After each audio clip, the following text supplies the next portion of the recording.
Now, we move on to control scope.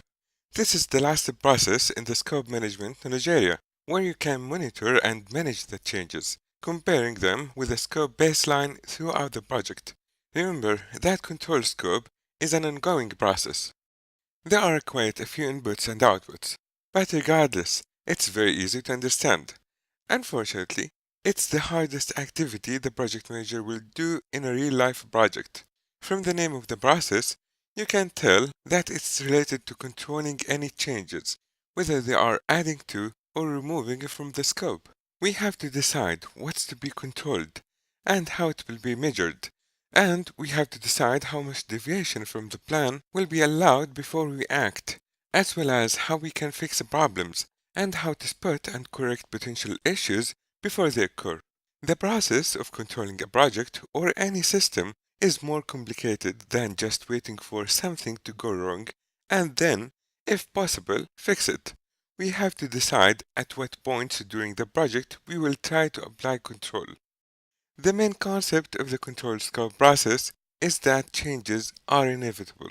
Of course, that means some type of changes are mandatory for every project. So, as a project manager, you have to make sure that you react to the changes. Don't stop them. Otherwise, the project will be very hard to work on. The changes will happen anyway.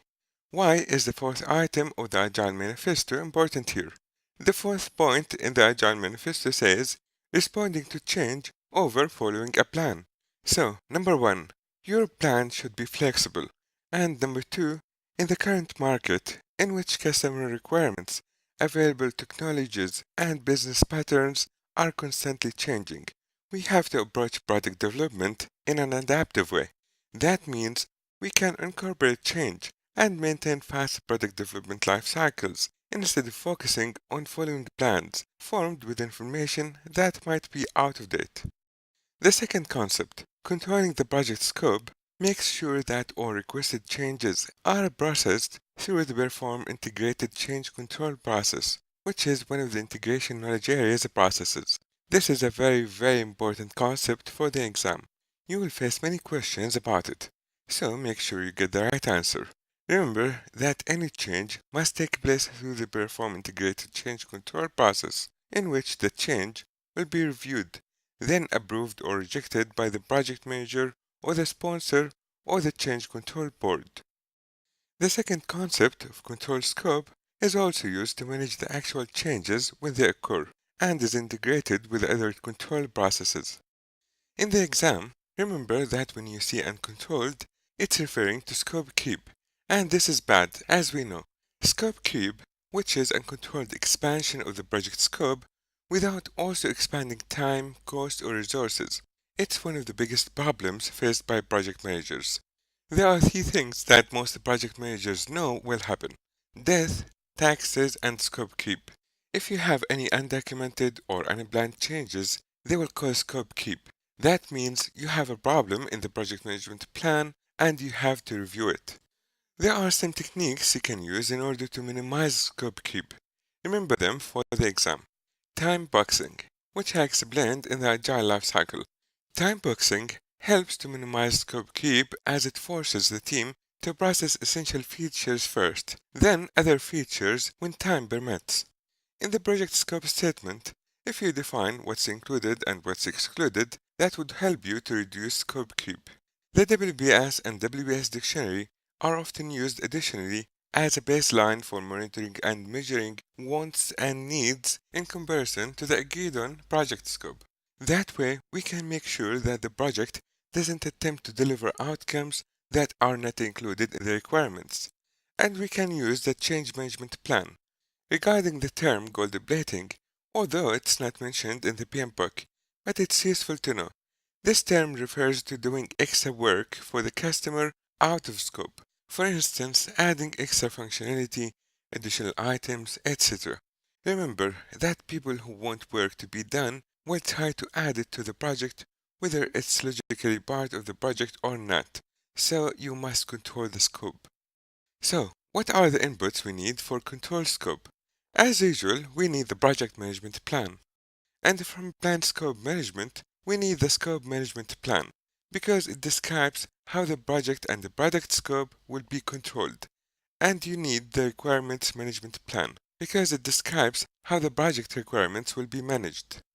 Now, remember that every knowledge area has its own plan, and each of these plans are included in the project management plan. But there are some extra plans you will need to know about, and we will talk more about them when we are looking at the integration knowledge area. What you need to know for now is that there are two extra plans you will use in order to control the scope. There are the change management plan and the configuration management plan.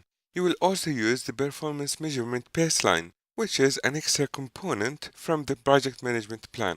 This is because control scope is about managing and controlling the changes to the scope. So, from the project management plan, you need to follow the change management plan, which defines the process for managing change on the project.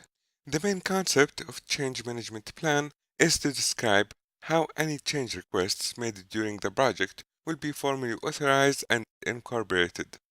We will also use the configuration management plan because configuration management involves making sure that everyone is working using the same documents. It describes how the information about the project deliverables will be recorded and updated so that the product of the project stays constant.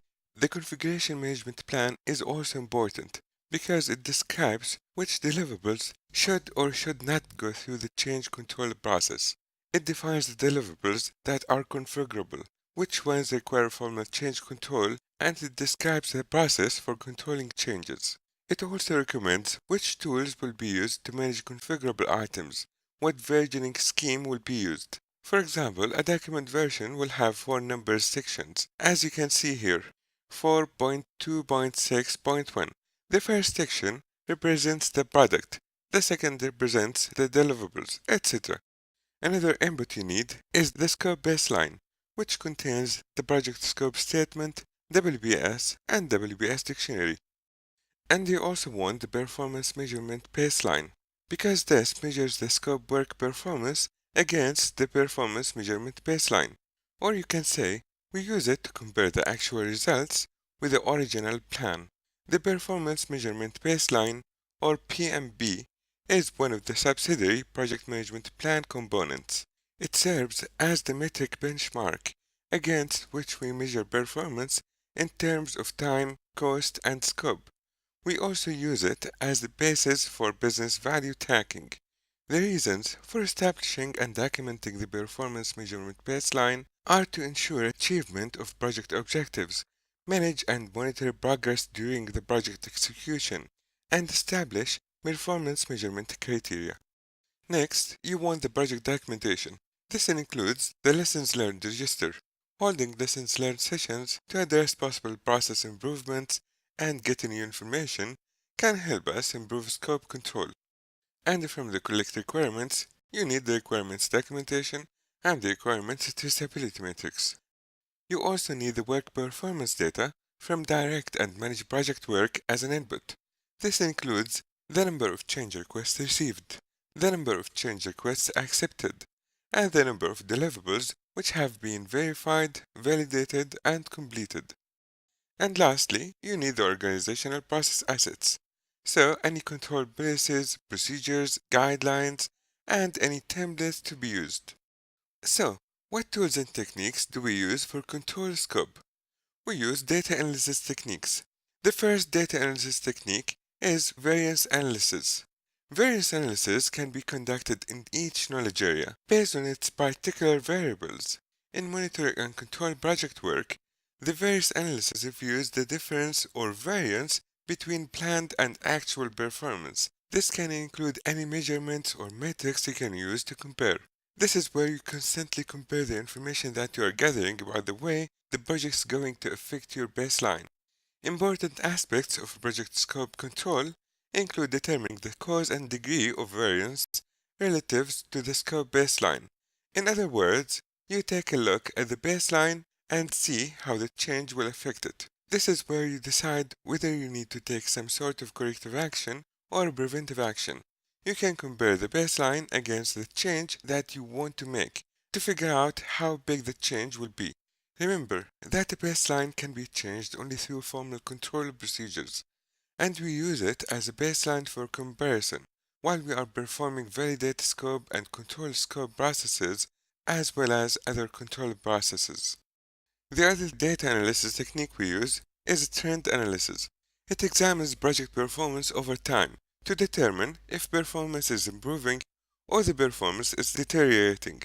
In other words, if the performance is getting better or getting worse over time. Additionally, the graphical analysis techniques are valuable for helping us to understand performance to date and for comparing the future performance goals in the form of completion dates. We use a trend analysis to forecast future performance based on the past results. So, we use it to detect budget, schedule, or other problems proactively. If trend analysis shows a need for negotiating project changes, such as the project end date, the budget, staffing, or project deliverables, then we will need to deal with this as soon as possible. We will talk about trend analysis again in more detail during schedule and cost management. Now, let's look at the outputs for control scope. The first output is work performance information. This can include the categories of changes received, which means accepted or rejected change requests, the identified scope variances and their causes, how they impact schedule or cost, and the forecast for future scope performance. Remember that all the work performance information from all the processes in the monitoring and controlling process group will be an input to the monitor and control project work process, and from it we generate the work performance reports. The next output is change requests. As we mentioned before, several project management processes, such as the control scope process and the validate scope process, may involve a change request. As a project manager, your job is not just to process other people's changes, but it's to control the project according to the project management plan and to make sure it meets all the baselines. Therefore, you have to be careful not to be influenced, so don't let others add scope or change scope without following the approved change management process and without the suggested changes being within the planned scope of the project. You need to update the project management plan. This is because once you've got an approved change request, you have to update the project management plan. Updates to the project management plan include updating the scope management plan and the scope baseline, which includes any changes to the project scope statement, the WBS, or the WBS dictionary. We also need to update the schedule baseline.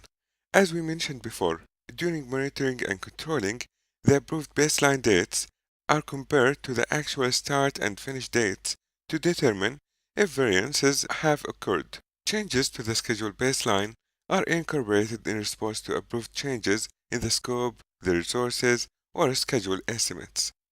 Same thing with updating the cost baseline. As with the schedule baseline, any changes to the cost baseline are included based on changes in the scope, the resources, or cost estimates which have been approved. And we need to update the performance measurement baseline. As with the cost and schedule baseline, any changes to the performance measurement baseline are based on approved changes in the scope, the schedule performance, or cost estimates. You need to update the project documents, which includes the lessons learned register, the requirements documentation, and the requirements traceability matrix.